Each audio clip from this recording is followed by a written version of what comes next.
Dos creadores de contenido españoles. Los dos facturan muy bien, y los dos montaron exactamente la misma estructura. Una sociedad propia que le emite las facturas a las marcas, para tributar por impuesto de sociedades, en vez de por el impuesto personal. Los dos recibieron la misma inspección de Hacienda, con el mismo argumento. Esa sociedad no existe de verdad. Los ingresos son tuyos, mismo país, mismo esquema, misma acusación. Uno perdió. La Audiencia Nacional confirmó, el 30 de octubre de 2024, que su sociedad no tenía medios de producción propios, ni equipo técnico, ni empleados, que aportaran nada que no aportara él mismo. Los ingresos volvieron a su declaración personal. La otra ganó. El 4 de mayo de 2026, el Tribunal Superior de Justicia de Madrid le anuló una liquidación de 241.860 euros y una sanción de 161.502. Probó que su empresa tenía empleados en nómina, oficina propia, y que hacía guión, edición y producción de las campañas. ¿Qué cambió entre un caso y el otro? No el país, no el abogado, no la tasa de impuestos. Lo único que cambió fue si adentro de esa sociedad había algo. En el video anterior te prometí que íbamos a dibujar esta línea con precisión. Se llama sustancia económica, y es la frontera exacta entre planificar y simular. Empecemos por el principio que ordena toda la fiscalidad internacional contemporánea, la sustancia sobre la forma. La idea es simple. Un negocio jurídico se califica según lo que es en la realidad económica, no según lo que dicen los papeles. Si el contrato dice una cosa y los hechos dicen otra, ganan los hechos. De ahí sale la segunda pieza, que es la doctrina del propósito de negocio. Una estructura societaria solo es oponible al fisco si persigue un fin comercial legítimo distinto del simple ahorro impositivo. Si al desarmar el entramado el único resultado tangible es que pagas menos, la estructura queda catalogada como simulación. Y acá hay tres territorios que casi nadie separa bien. El primero es la economía de opción. Elegís, entre las alternativas que el propio ordenamiento te ofrece, la menos gravosa. No ocultas nada, no torces ninguna norma. Mudarte a Chipre y operar desde ahí con una empresa real es economía de opción, es legal y es defendible. El segundo es la elusión abusiva. Acá interpones estructuras artificiales que carecen de realidad comercial para encubrir la esencia de las operaciones. Nadie falsificó una factura, nadie mintió en una declaración, pero la sociedad no tiene oficina, ni empleados, ni capacidad de decidir nada por sí misma. Es una cáscara vacía. Y las administraciones tributarias pueden desconocerla por vía administrativa, liquidar el impuesto omitido y aplicar sanciones. El tercero es la evasión, dolo, engaño, simulación absoluta de transacciones, facturas por servicios que nunca existieron. Eso ya no es fiscal, es penal, con pena privativa de la libertad. Y el punto exacto de la línea, el que buscábamos, es este. Una estructura legal deja de ser planificación fiscal en el instante en que pierde su justificación comercial y su autonomía operativa, y pasa a ser un mero conducto para desviar rentas. No hay un porcentaje, no hay un formulario, es una prueba de hechos. ¿Y quién decidió que esto funcionara así? Porque hace 20 años, montar una holding en Luxemburgo sin un solo empleado era la práctica estándar del planeta. La respuesta es la OCDE, con su plan contra la erosión de bases imponibles y el traslado de beneficios, el famoso BEPS. La acción 5 atacó los regímenes preferenciales. Si un país te da un IP Box, una tasa reducida para ingresos por patentes y software, ese beneficio queda condicionado a un nexo sustancial. Traducido, no podés cobrar la exención por un intangible cuyo desarrollo, mejora, mantenimiento y protección se ejecutaron en otro lado. La acción 6 fue todavía más lejos y creó el test de propósito principal. Bajo el PPT, un Estado puede negarte los beneficios de un convenio de doble imposición si es razonable concluir que obtener ese beneficio fiscal era uno de los propósitos principales de la operación. Fíjate en la redacción. Uno de los propósitos principales, no el único, uno. Eso le da a un inspector una discrecionalidad enorme para voltear una holding interpuesta. Y acá pasó algo que casi nadie contó bien. En diciembre de 2021, la Comisión Europea propuso una directiva específica contra las empresas pantalla, ATAD3, la directiva Unshell. Iba a fijar umbrales mínimos armonizados de sustancia física, oficinas, personal residente, cuentas bancarias locales, y a retirarle los beneficios de las directivas y los convenios a las sociedades que no los cumplieran. Nunca salió. La fiscalidad europea exige unanimidad, y varios estados objetaron la carga administrativa desproporcionada sobre las pymes. El 18 de junio de 2025, el Ecofin discontinuó formalmente los trabajos, y en octubre de 2025, el programa de trabajo de la Comisión para 2026 confirmó la retirada oficial de la propuesta. Si leíste ese titular y pensaste que Europa aflojó, leíste mal.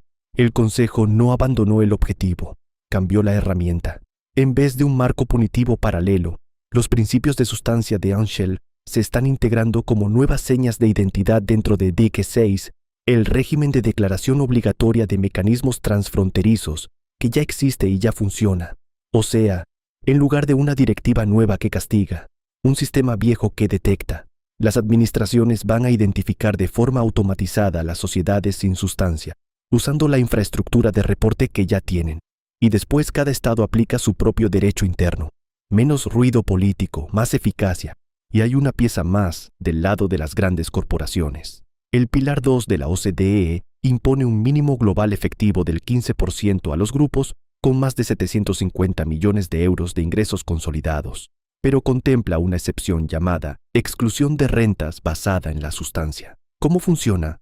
Te deja restar de la base sujeta al recargo un rendimiento calculado sobre dos cosas muy concretas: tus activos tangibles locales y tus costos de personal, ladrillos y sueldos, lo que no se puede mover en un avión. Y ese escudo se achica todos los años. En 2026 es 9,4% sobre nómina y 7,4% sobre activos. En 2033 y siguientes, se congela en 5% y 5%. La consecuencia es previsible. El modelo de negocio que gana fortunas con 2 empleados y una patente queda cada vez más expuesto, y las corporaciones se ven forzadas a mudar sus patentes a donde tienen gente de verdad. Ahora vamos a lo que prometí. ¿Qué mira exactamente una agencia tributaria cuando decide si tu sociedad en el exterior existe de verdad? Porque no es una impresión general. Es un programa de auditoría fáctica con puntos numerados, y en cada punto hay un documento concreto que te van a pedir. 1. Oficina física real. Las direcciones postales genéricas y los domicilios virtuales que venden los despachos corporativos no valen nada, y esto sorprende a mucha gente. Los espacios de coworking tampoco, si no tenés un espacio delimitado con acceso exclusivo. Lo que te van a pedir es el contrato de arrendamiento comercial a nombre de la sociedad, las facturas consecutivas de electricidad, climatización y fibra óptica, y la prueba de que ahí adentro hay mobiliario y hardware para que alguien efectivamente trabaje. Un dato que casi nadie anticipa. También miran los registros de las IP fijas de conexión. 2. Personal cualificado local. No alcanza con contratar servicios administrativos externos, ni con una agencia nominal que no depende jerárquicamente de la dirección de la empresa. La prueba es dura.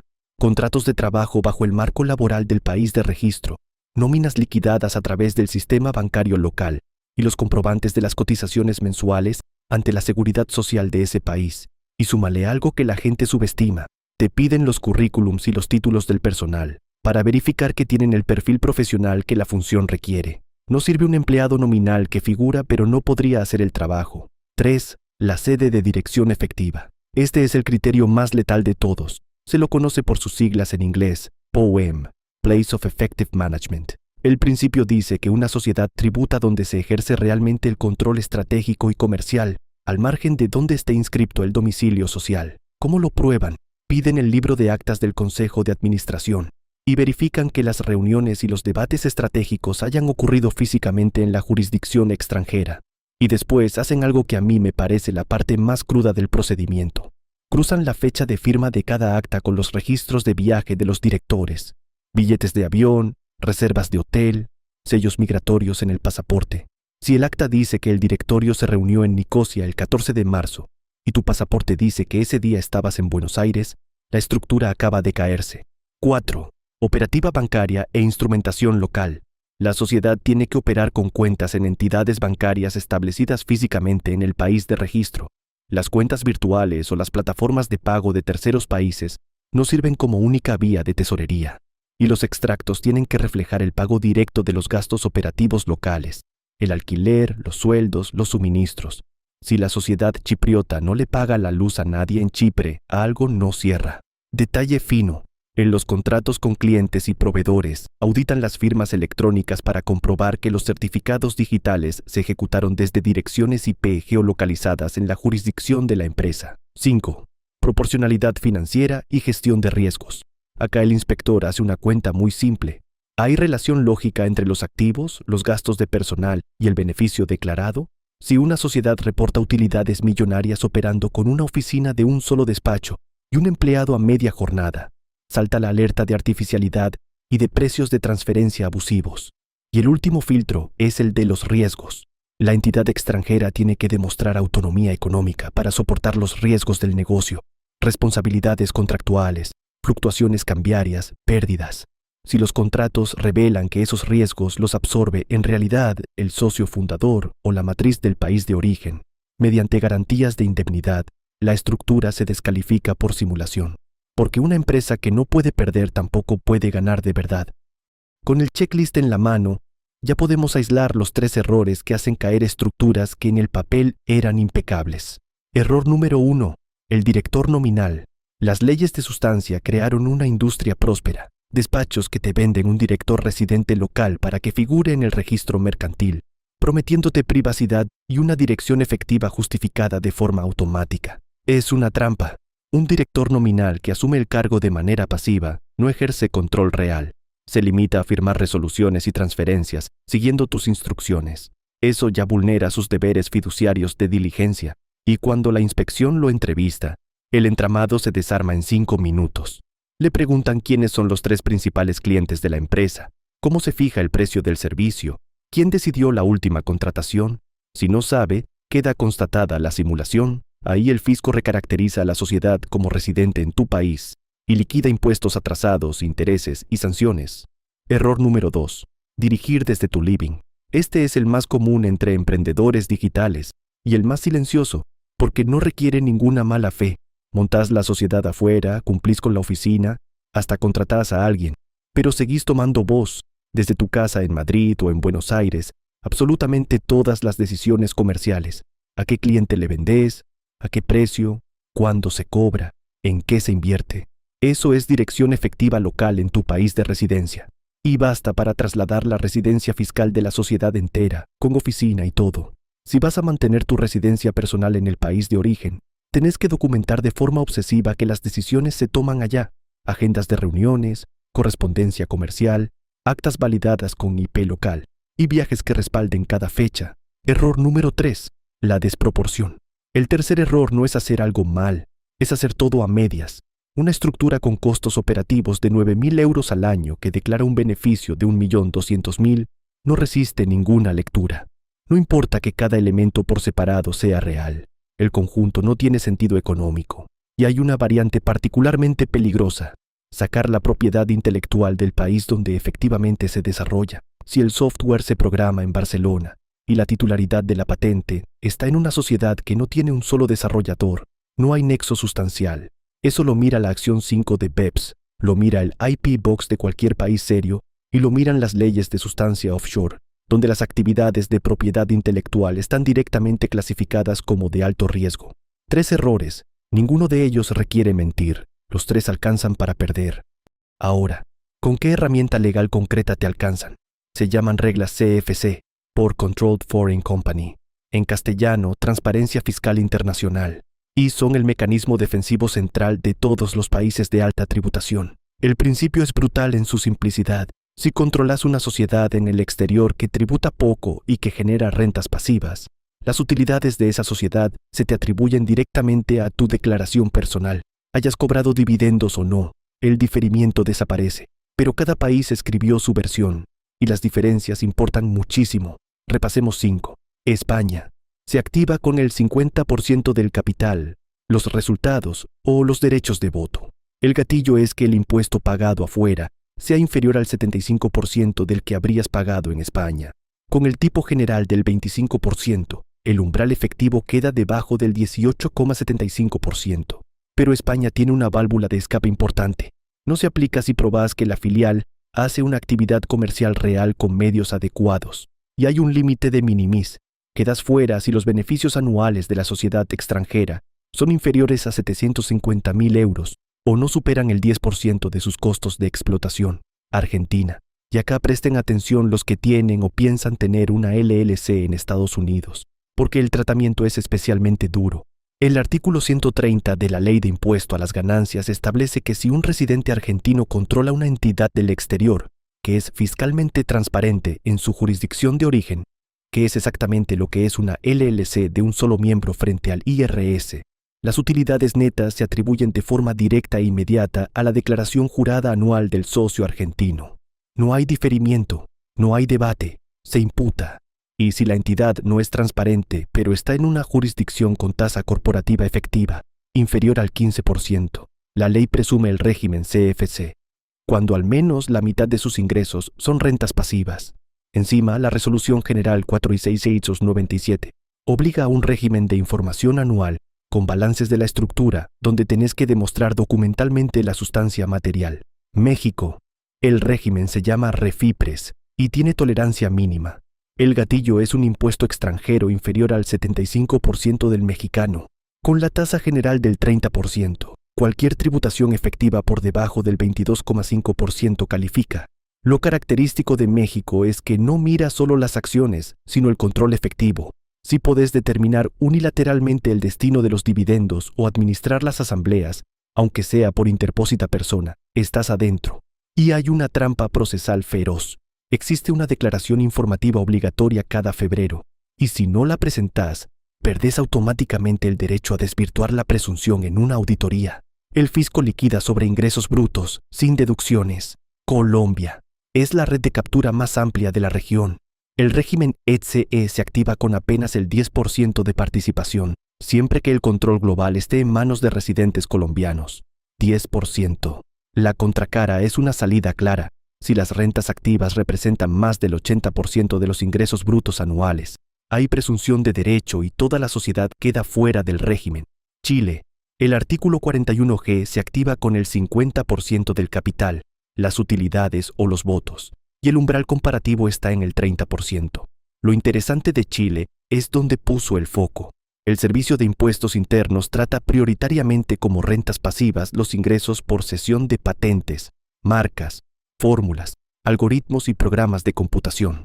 Es decir, apuntó directo al emprendedor tecnológico, salvo que acredites que el desarrollo de esos intangibles se ejecuta con personal cualificado en la jurisdicción emisora. Fíjate en el patrón que se repite en los 5 países. Todos tienen una exención por actividad económica real. Todos. O sea, la ley no te prohíbe tener una empresa fuera, te prohíbe tener una empresa vacía afuera. La carga de la prueba es tuya. Toda esta teoría tiene 3 fallos que la volvieron real. Vale la pena verlos en orden. Los casos daneses de 2019. Fondos de inversión y multinacionales habían montado holdings intermedias en Luxemburgo y Países Bajos para canalizar dividendos e intereses de filiales operativas en Dinamarca. Gracias a las directivas europeas, el dinero salía de Dinamarca sin retención, y casi de inmediato, la holding lo retransmitía a jurisdicciones de baja o nula tributación. El 26 de febrero de 2019, el Tribunal de Justicia de la Unión Europea dijo que eso era abuso del derecho comunitario y definió el concepto de beneficiario efectivo de una manera que cambió todo. No basta con ser el titular registral del cobro, hay que tener el derecho económico de disfrutar los fondos, capacidad de gestión comercial y asunción de los riesgos. Como esas holdings eran corporaciones de papel sin empleados ni margen de decisión, se les negó la aplicación de las directivas y los tratados. Se las llamó con una precisión que quedó para siempre, sociedades de conducto. Molinos Río de la Plata, de 2021. Este es el leading case de América Latina y es argentino. En 2003, el Grupo Molinos constituyó en Chile una sociedad plataforma de inversiones, un régimen chileno que eximía de impuestos a los dividendos provenientes de terceros países. Esa sociedad era dueña de las subsidiarias operativas del grupo en Perú y Uruguay. Los dividendos de esos países entraban a Chile sin tributar y de ahí se remesaban de inmediato a la matriz argentina, que invocaba el convenio de doble imposición de 1976 para no pagar nada acá tampoco. Chile había renunciado a cobrar. Argentina decía que no le correspondía. Doble no imposición perfecta. La Corte Suprema falló el 2 de septiembre de 2021 y le dio la razón íntegra al fisco. Aplicó el principio de realidad económica del artículo 2 de la Ley 11.683 y determinó que la sociedad chilena era un conducto instrumental sin sustancia sin actividad real ni empleados, interpuesto para abusar del tratado. El razonamiento del tribunal es la frase que conviene recordar. El fin de los convenios es evitar la doble imposición y prevenir el fraude, no dar cobertura a estructuras artificiosas. Blue Ocean, el caso de los superyates. Al final del video de Chipre mencioné este caso al pasar. Ahora podemos verlo entero, porque es la mejor ilustración de lo que estamos hablando. Sociedades en las Islas Vírgenes Británicas, propiedad de un fideicomiso chipriota, eran las dueñas de una flota de yates de lujo. Esas sociedades le arrendaban los yates a una empresa chipriota, Blue Ocean Yacht Management, y Blue Ocean los subarrendaba a otras sociedades de recreo constituidas en las mismas islas por el mismo entorno. Sobre el papel, una operación comercial de charter con clientes independientes. En la realidad, el mismo señor alquilándose sus propios barcos a sí mismo, en círculo. ¿Para qué? Para justificar un uso comercial marítimo y obtener exenciones de IVA europeo sobre los gastos de mantenimiento y combustible. Y hablamos de cifras absurdas. Llenar el tanque de uno solo de esos yates costaba unos $2 millones. En marzo de 2024, tras 12 años de litigio, la Corte Suprema de Chipre declaró el esquema una simulación absoluta carente de propósito de negocio y confirmó una deuda de 14 millones de euros de IVA. La respuesta fue liquidar la empresa y borrarla del registro en julio de ese mismo año. Pero el comisionado de impuestos chipriota fue a los tribunales, consiguió en junio de 2025 una orden judicial de reinstauración de la compañía para perseguir los activos, y en agosto de 2025 se presentaron cargos penales contra los antiguos administradores nominales. La pretensión estatal ya supera los 25 millones de euros. Ese es el destino final del director nominal del que hablábamos hace un rato. Entonces, la pregunta práctica es, ¿cuánto cuesta tener sustancia real? Y antes de los números, algo que hay que entender, hasta los paraísos fiscales clásicos tuvieron que legislar su propia sustancia. Cuando la Unión Europea y la OCDE empezaron a armar listas negras, estos territorios promulgaron leyes internas de sustancia a partir de 2019 para no quedar catalogados como no cooperadores. El esquema es común y divide a las sociedades en 3 categorías. Las holdings puras de participaciones tienen un test reducido y fácil de cumplir. Las actividades de propiedad intelectual son la categoría de alto riesgo, y ahí el test es máximo. Tenés que probar que el desarrollo del intangible y las decisiones comerciales se ejecutan físicamente con personal especializado en la isla, y el resto de actividades relevantes, banca, seguros, distribución, sedes corporativas, transporte marítimo, financiación y leasing, gestión de fondos, debe demostrar que el negocio se dirige localmente y que las actividades generadoras de ingresos clave ocurren en el territorio, y las multas no son simbólicas. En las Islas Vírgenes Británicas la sanción arranca en $5,000 y trepa a $200,000 por reincidencia. Si sos una entidad de propiedad intelectual, arranca en $50,000 y llega a $400,000. En Caimán, de $10,000 a $100,000 caimaneses. En Jersey y Guernsey, de 10,000 a 100,000 libras. En Emiratos, 50,000 dirhams por no reportar y 400,000 por no superar el test. Pero la sanción monetaria no es lo peor. Lo peor son las 2 medidas adicionales: el intercambio automático de tu información financiera con el fisco del país donde vivís y la disolución forzosa de la sociedad del registro mercantil. Te borran la empresa y le mandan los papeles a tu agencia tributaria, en ese orden. ¿Y desde qué facturación tiene sentido todo esto? Acaba la parte que ningún asesor que cobra por constituir sociedades te va a decir gratis. Por debajo de 100,000 euros anuales, no cierra.